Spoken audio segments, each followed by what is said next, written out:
Yeah, we've been in business now, I think, almost close to 25 years. So, which is good. And looking back, we got a lot of laurels, we got a lot of recognition, and above everything, we've got the owners' huge support in connecting business in the way it is required to be. Our strength has been transparency, customer satisfaction, and I think which is different, which is not there everywhere, which is not easily done. These are a few things that I think make us stand out across the group, not just our travel. So I think that's how we are different. Yeah, there's a lot of things that happened, a lot of achievements. It's good. We had huge intake of staff. We've grown over the years. We've got new principal airlines that we represent. I think when I joined, we were 12 airlines. Today we have 20, 21, 22 airlines, of which two airlines, one got defunct, and one was taken by, I think that was Jayram, that went to Etihad. So I think by and large, we've done fairly well. Year on year, we've been showing very positive growth, growing much above the industry standards.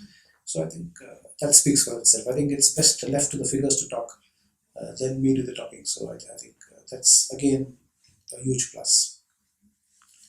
Yeah, it's outbound. Ticketing and outbound still gives us the bigger chunk.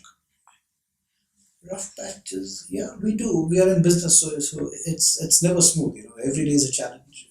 Collection is a challenge. You need to collect money on time.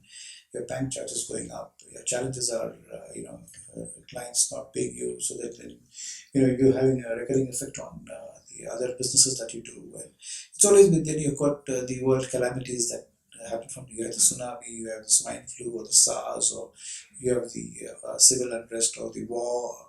It's always and the first guys to get affected are the travel industry people. Though the industry worldwide employ the largest number of individuals, opportunities for people to get jobs. In spite of that, we are so fragile. Anything happens anywhere, we are the first guys to get affected. So I think yeah, that's the industry. You can't run away from the situation. So, one of the best years I think Sharaf travel has ever seen was 2014. In terms of revenue, in terms of growth, in terms of turnover, everything. So see, we don't earmark any fixed figure for it. If there's a requirement that we need to invest or we need to put in more money, we do it. We don't earmark from this much that we make, 10% should be kept aside. No, that's never been the case. So as and when the situation demands that you need to do something to make sure that you need to push a particular product or you need to launch a particular product, as of that time we just make budgets and then accordingly we spend. So we do not earmark. We are not the airline. We don't make big money. So we can only spend from what we make. Unlike other industry, maybe the software or maybe pharmaceutical companies, where they make big money, they can spend big. So if I don't make big, I can't spend big. I think it's the same effect that you will see across most travel companies. And it's good that the airlines have stopped giving commissions, but you have your targets that you receive. You're chasing targets where you can get an incentive end of the year. That is one way of getting income for us. Another thing is, we also have our service charges. So how am I different? So maybe I may charge 100 dirhams. Somebody else may work on 10 dirhams. So I have to justify why I charge you 100. How am I so different that I'm charging you 100 and what you get for that 100? So this is where we are different. And I think by and large, people don't want cheap. The corporates, you can't actually book on a website and then, you can't do a date change. Your money is gone. You can't get the money back. There's no refund.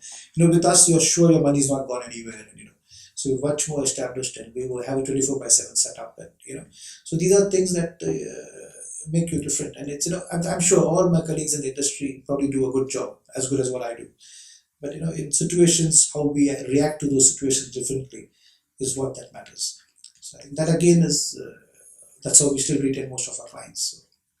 So we're opening a new office in Abu Dhabi. We just opened a new office in Abu Dhabi. That's one plan. We're now also concentrating on the academy. So we're doing a lot of things with the academy. So we will be looking at new ventures, hopefully second half of this year, which is still under wraps, and we would not be able to talk about it at this moment. But yeah, there are some good ventures on card, and hopefully it should materialize.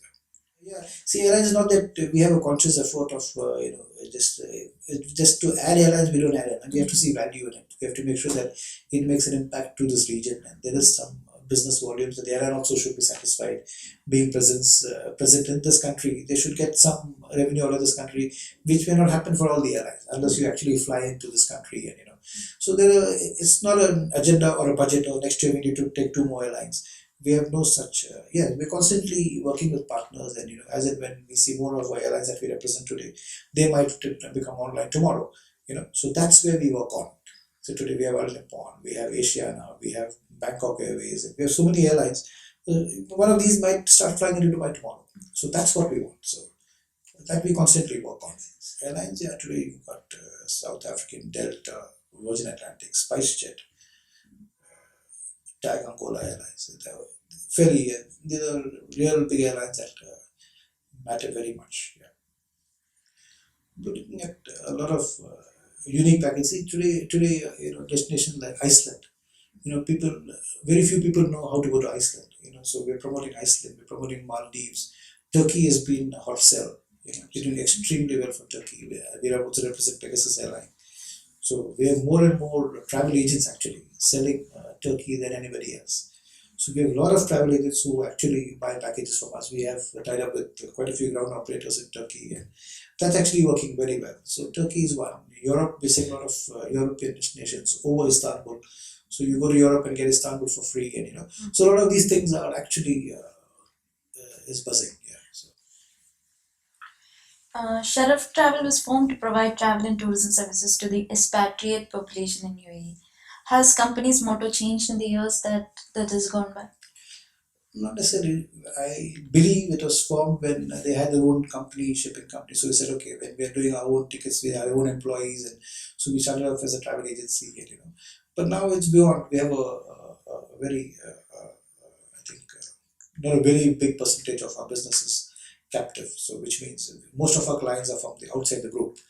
So Sharaf Group, of course, we are very proud to be associated. We're part of the group, and yeah, but we still have a major chunk of our business coming from outside the group. Yeah, see, we work with the Indonesian embassy. We work with Vietnam. We work very closely with the Ukrainian embassy, the Limpid embassy. We work with them very because we also represent the airline. So we have an edge, and not only for doing visas, we also do a lot of things with them in terms of inviting the trade commission, doing conducting road shows, and so our involvement is much beyond visas.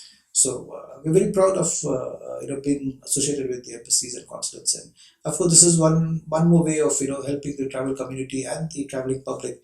You have more access to nobody can don't you don't have to go to an embassy, wait in the line, and it's much more easy to handle with a travel agency than so I think it's a long way to go, yeah, but it's a good initiative that we have done, and hopefully it is working for us. So far we're happy the way it's turned out. Yeah. The subcontinent, of course, everybody wants to go to the subcontinent because by sheer long leave, and then Far East is actually not as hot it used to be.